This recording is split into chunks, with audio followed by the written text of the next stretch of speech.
Our next guest needs no introduction. Don Cherry is, well, famous hockey broadcaster, hockey coach, player, and of course the author of this new book, Straight Up and Personal, The World According to Grapes. Mr. Cherry, being remembered. Call me Don, please. Okay, you Don. Got a cameraman with a Boston Bruin hat. Welcome, so you can call me Don. Don, you write in the book a lot about your trip to Afghanistan, but you also include some very personal pictures of relatives who served in the First World War. Yes. Is that where your love of the troops comes from, a family connection? Well, yes, my relatives and my grandfather, Paula Mountain, 34 years with RMC, but he was a worker, he wasn't. And Sergeant Thomas William Mackenzie, who I'm very proud of, worked there too. He was a plumber. And they both went overseas in the First World War. My grandfather was at Vimy Ridge, and my Sergeant Thomas William Mackenzie, believe it or not, it just boggles the mind that he was in the whole war and was killed with 4 days to go, November 7th. He won the Military Medal in Bar, and I have pictures of him all over. So I am the military, they're the best, the police and the firemen, you can't beat them. Well, and they return the favor, they return the love. We're here at Chapters in Oshawa, and you had a couple of Durham police officers drop by just to say hello and share their love with you. They give me a beautiful thing that only they give, and Patricia Patz gave me a few things too. I'm an honorary member of the Patricia Patz, also the Royal Canadian Horse Artillery. So and I understand you're with the Argyll Southern Highlanders. Yeah, long time ago, but yeah, still a love for You're always with them there. You're always one. Absolutely. Now, I want to ask you about the trip to Afghanistan. Reading in the book, it sounds like you kind of decided on a whim one night after a game, sitting with Ron McLean in your hotel room, talking, having a couple of brown pops, and you said, "I'm going."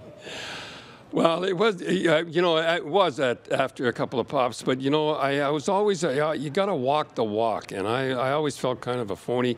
The guys were over there, they're there all the time, and all of a sudden I'm not going. And I said, I'm going to go over, and when I found out it was the Royal 22nd of the Van Duys, my son said, you don't have to worry about the Taliban, you better worry about the Van Duys. No, they were great. We were over there. We saw the American troops. They weren't too happy. They were there for a year.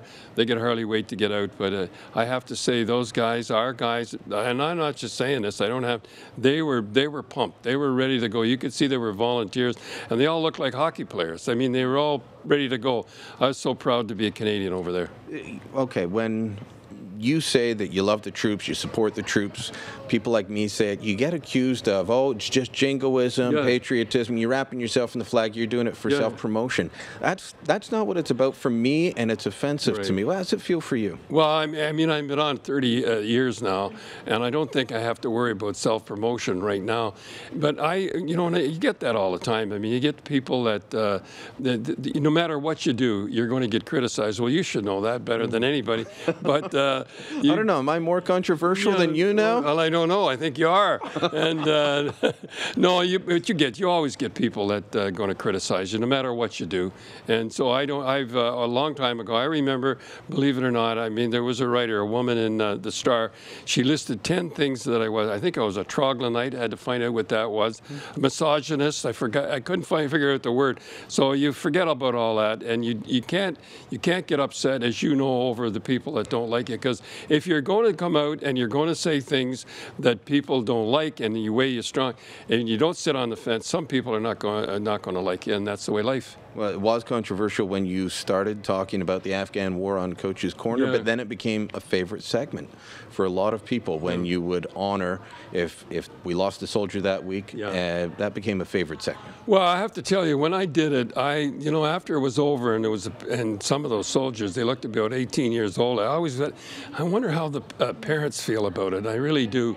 And then I started to get letters from the parents and they appreciated it. So I kept it up, and Corporal Nathan Sorello, I talked to his father. That was well, we all know what happened there, and I talked to him, which made me feel good that they didn't resent it. And sometimes you wonder, when you do things like that, will he appreciate it? And they do.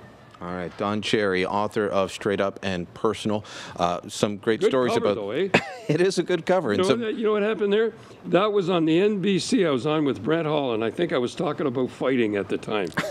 All right. We'll get into more tomorrow on that, but some good stories of the troops in the book.